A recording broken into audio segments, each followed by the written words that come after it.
Over the weekend, bulldozers arrived along the Oworonshoki coastal line.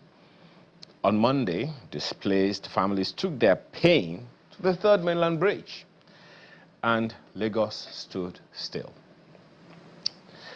This morning, we want to have a conversation with one of the residents in the environment who will tell us exactly what this whole thing is about. Opeyemi Ogunlami is the Take It Back coordinator for Koshofe. He's right here with us in the studio. Good morning and thank you for joining us Good today. morning to you and thanks for having me. Exactly what happened? Well, yesterday was an unplanned event. Oh. Actually, we never planned for such outbreak and standstill in Lagos. But it's a matter that has been on ground since 2023, when suddenly, in the month of July, the state task force got into the community in the morning and requested that certain communities in Oworonshoki, Odun-Ifa, Koka, Lone, these were communities that occupied more than 40,000 occupants, residents in the community. They started demolishing houses and properties. Then even some people that were at work got caught unaware. They came back home and their property raised down in Oworonshoki. And then after subsequent intervention, nobody responded. People in government keep saying they don't know about it. The governor was silent. The representative also kept silent. Who are the people that came? Lagos State Task Force. So on a certain day, I went there. How do you know it's Lagos State? That's where I'm going now. Okay. On a certain day, I went there and I mobilized women and children and men in the community to come out, kneel down before the bulldozer for them to hear your plea. On that day was the beginning and the end of the demolition in 2023. They came in, they shot at people, they tear gas people. I was arrested on that day. They took me off from Oworo to the task force office in Black Maria with a young man. Getting there, there had been noise on social media for my release. It was a 2-hour arrest. When we got there, I met with Loye, the former task force head in Oshodi. He actually made a statement that he had seen the noise on social media, that I shouldn't go and incite the people of the community. I should let the people do what they want to do and not stop them. So I sensed, why are you making it a secret to destroy a community and you want it to be silent? So we got back and I went back to the community to ginger them and tell them that they need to get up.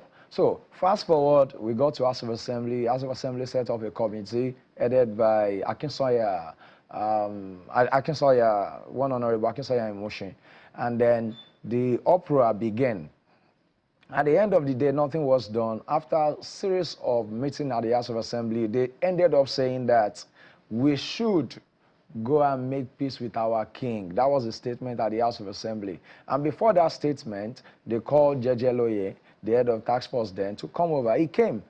He actually stated in the meeting in House of Assembly that the Oba of Oworo wrote them a letter stating that that area is criminal hideout, that criminals that rob from Alakpere to Third Mainland Bridge actually have their hiding place there.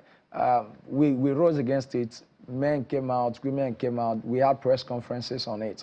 But to our surprise, we saw on Third Mainland Bridge, we saw at Lekki Law School, the advertisement of our land, Oworonshoki waterfront. They call it the elite villa. That is the secret of the demolition in Oworonshoki. So after 2 years, it stopped, and they came back again. Because this advert was when?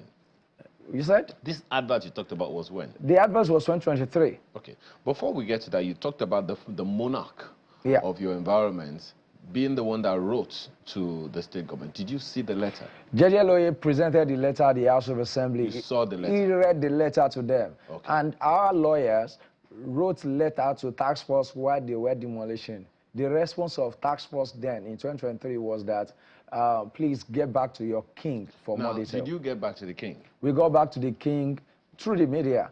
because we accused him on the press, in the media. He called, he said to the media that they are only blackmailing him. That was his response. Who is blackmailing him? Government? That we are blackmailing him, stating that he was the one destroying it. He did not confirm nor deny. He did not confirm nor deny. Okay. How about the local government chairman? The local government chairman also claimed, Moyosori Ogunlewe also claimed unaware. And we staged a protest, just as we staged it to the House of Assembly. We staged a protest to local government office. The next thing he did was to come to the community, offered rice, bags of rice, to people whose houses were demolished. Kafilat Ogbara, House of Representative for Kochofe, also came and alongside Moyosori Ogunlewe, offered 1 million naira to people in the community, people whose houses have been demolished. Then we told them then that it is not the money that we need, it is our property and reason for this demolition. Just a second, are you aware that the Oworonshoki corridor has been on the state drawing board for quite some years, dating back to 2017? Government had unveiled what they call the Oworonshoki waterfront regeneration with about 29 to 30 hectares of reclaimed land. Are you aware of that? I'm aware of that, and then at the State Assembly too, the Surveyor General of Lagos State came, and he also declared that those areas where demolition are extended to are exempted from this.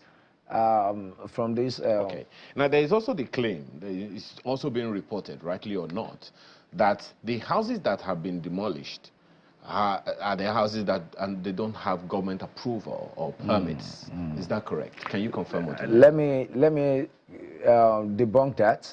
That those houses have their CFOs pasted, even some are pasted on their gates till this moment, and they destroy their houses.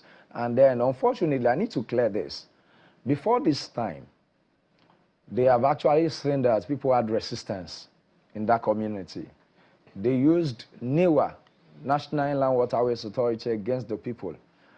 We responded, and then thanks to Amnesty International that responded to them, NIWA was curtailed from taking action. They came again, the Oba of Oworo said a certain place will be used for Igboro, a shrine, that people are given 7 days to leave the area. The people responded through the area command office in Ogodo. They responded. The people in office are actually looking for legal way to nail the people of Oworonshoki, and they had to go through the building control agency when they came in. Okay. I believe Markwe would have a word or two for you as well. Markwe, please go ahead. Indeed, I've just been taking a look at this particular situation. So from the account that you're given, it does appear that there has been no engagement with the community. There's been no formal engagement with this community in terms of the land that they're currently occupying and what exactly the state government will need it for, assuming it were the state government that were behind all of this. There had never been any engagement, even if there's developments. The only thing they've done so far was to speak with the CDC chairman, the CDA chairman in the community, and then what they did was their party faithfuls were people spoken to. So to this moment, there is no engagement of sorts, and people rose up to have engagement with the government. From the local government, the only thing they keep saying is they are not aware. So there's no any formal engagement with the community, even if they have any development plan in mind. There was nothing. You said this matter has been on since 2023, and now it's 2025, and there has been no way, there's been no channel through which to, to get the grievances of this community heard. What exactly will be your next line of action for people in the community now? Okay, before this time, they actually tried to engage the king. People facing the Termelan Bridge, whose properties were there, they engaged with the king. Actually, they even went with gifts. And the king told them that actually they want to make road, that their houses were not in good shape, that they should go and renovate their houses, they should make it better. One of the landlords there actually sold a house in Ibafo, and then used the money to renovate the one in Oworonshoki. Sadly, the house was demolished. after the king said, go and renovate your houses, and very many other landlords that renovated their houses, got their houses demolished. There was no formal engagement. They keep pushing people aside. I'm very, very concerned. I mean, when you talk about the manner in which this has been done, from the report that our correspondent was able to gather, he said that, you know, people just woke up and saw bulldozers in front of their homes. And, you know, those houses were pulled down. I have asked, and I'm not quite getting a response from you, what exactly will be there? Because it does appear that every time you've tried to engage, you have met a roadblock. The homes of those people are still very much in danger. You are suggesting that perhaps what is at the fore of this is an attempt for developers to lay claim to the land and build something on it. It's unclear, you know, because we have also tried to get through to government officials and we haven't quite gotten any response. But the homes of these people are still in danger. So what exactly will be the next line of action for the people of Oworonshoki? Okay. Before now, even in 2023, Channel TV also interviewed the House of Assembly representative. That is Sonny Gani Okolawon, popularly known as Okla.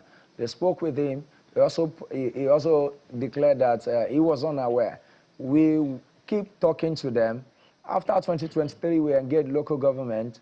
Moyosori Ogunlewe claimed unaware.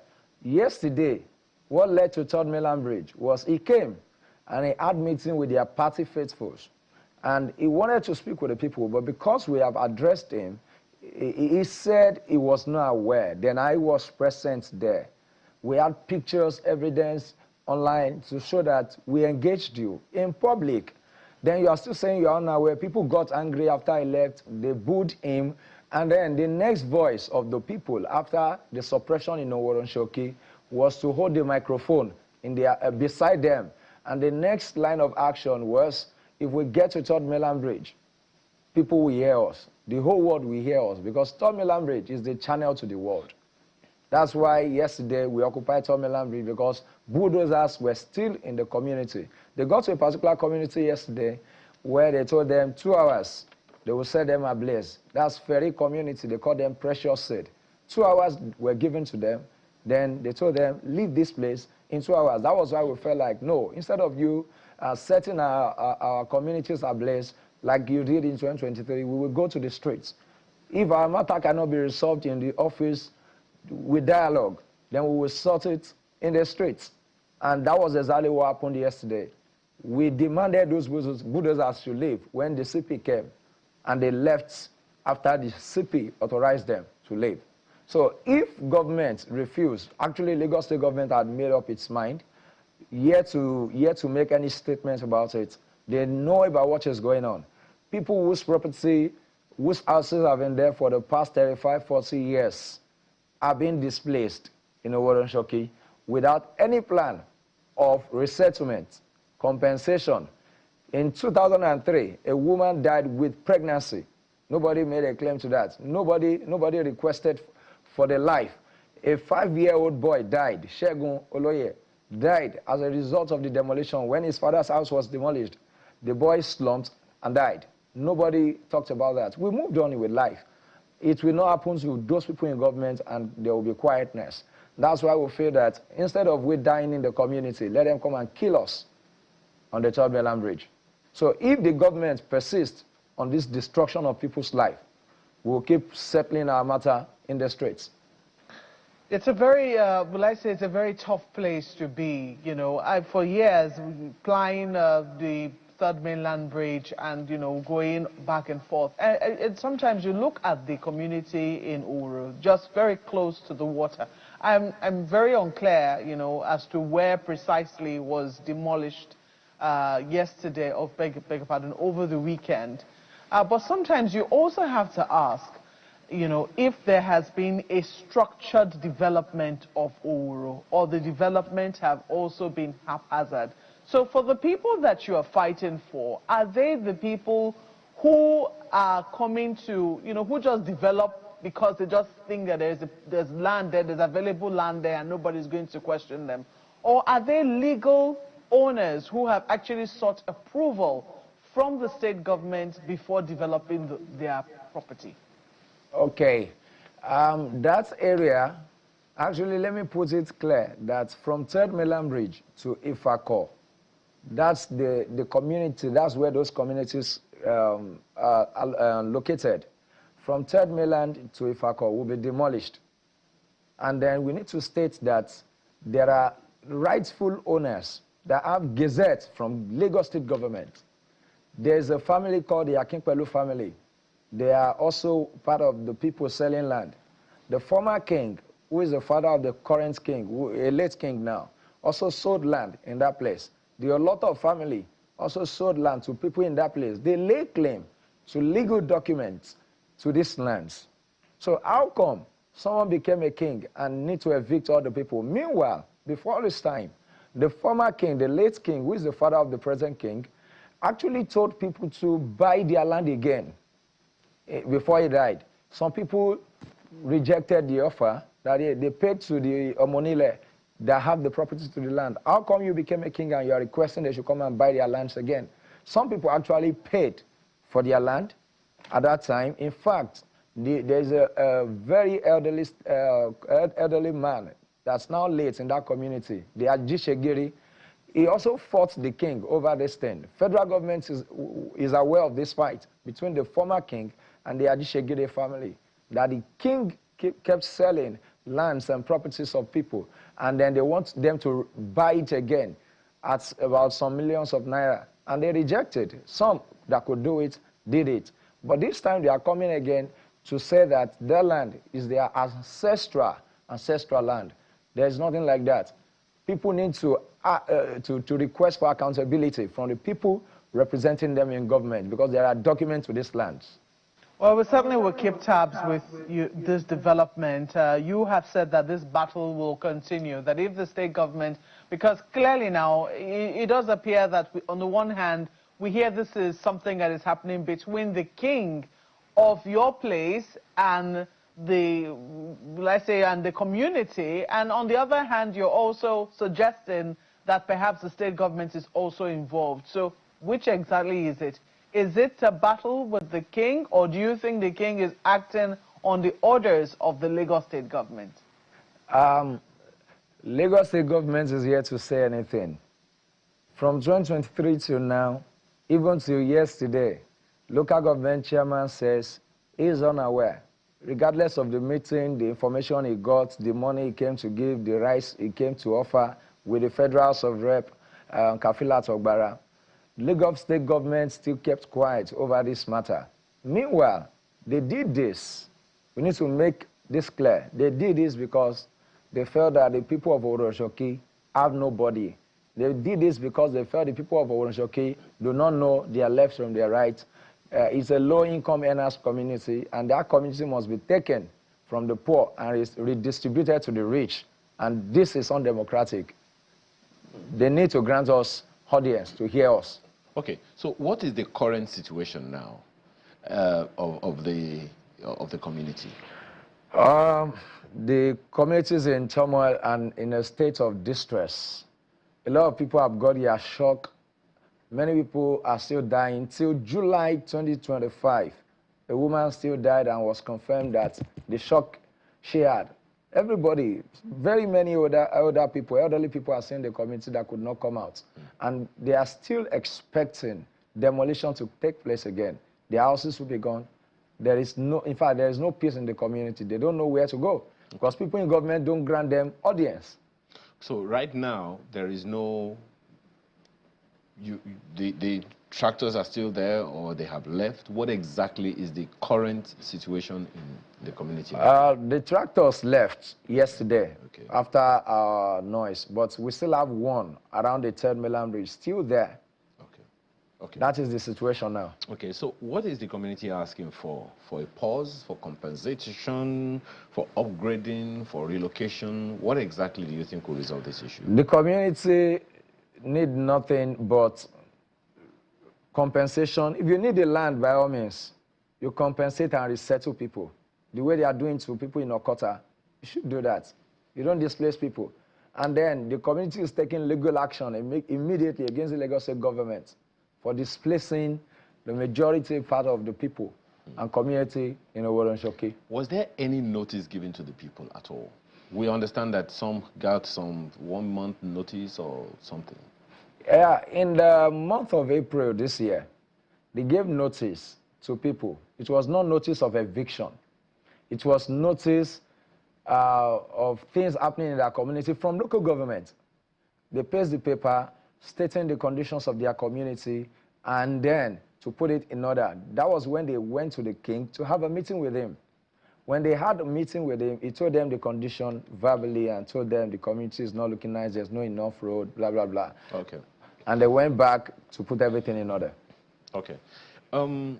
So, because what I understand is that under the Lagos State Tenancy Law, Section 13 says if there is no written agreement specifying the notice period, then the default notice periods are, if you're a weekly tenant, you have 7 days notice.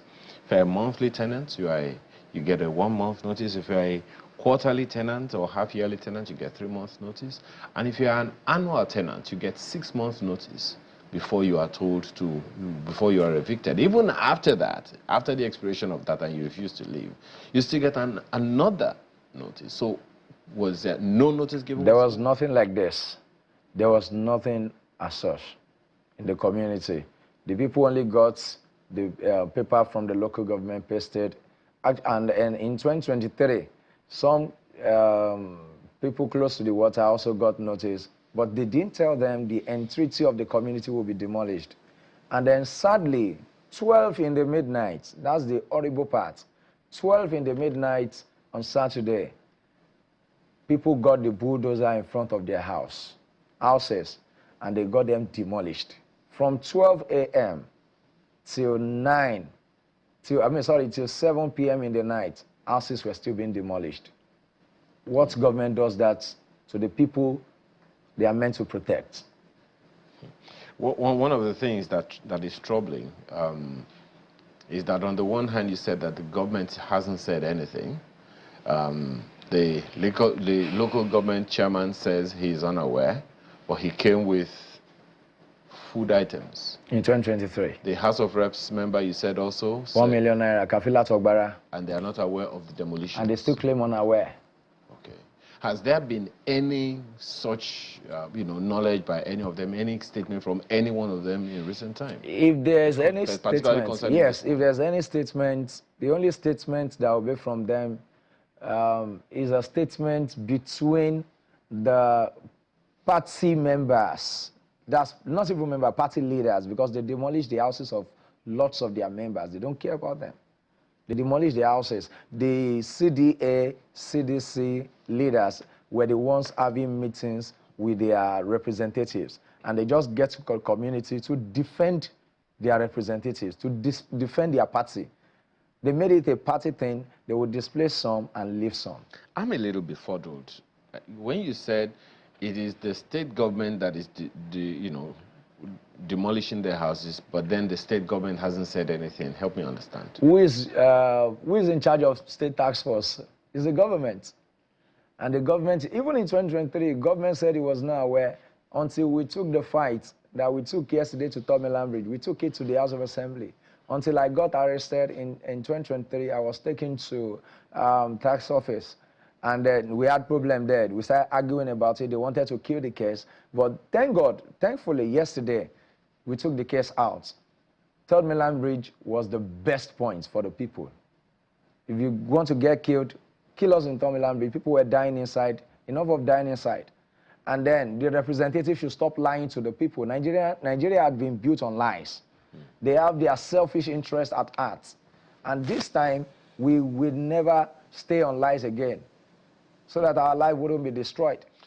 You know, it's a whole load of issues to raise here, and with all of these protests and all of the issues that are being raised, I want to believe that the state government has already gotten, the information, and as my colleague Mwakwe said, we are already, even now with this program, making overtures to the state government to let us know exactly what is happening so that at least we can hear the second side of the story.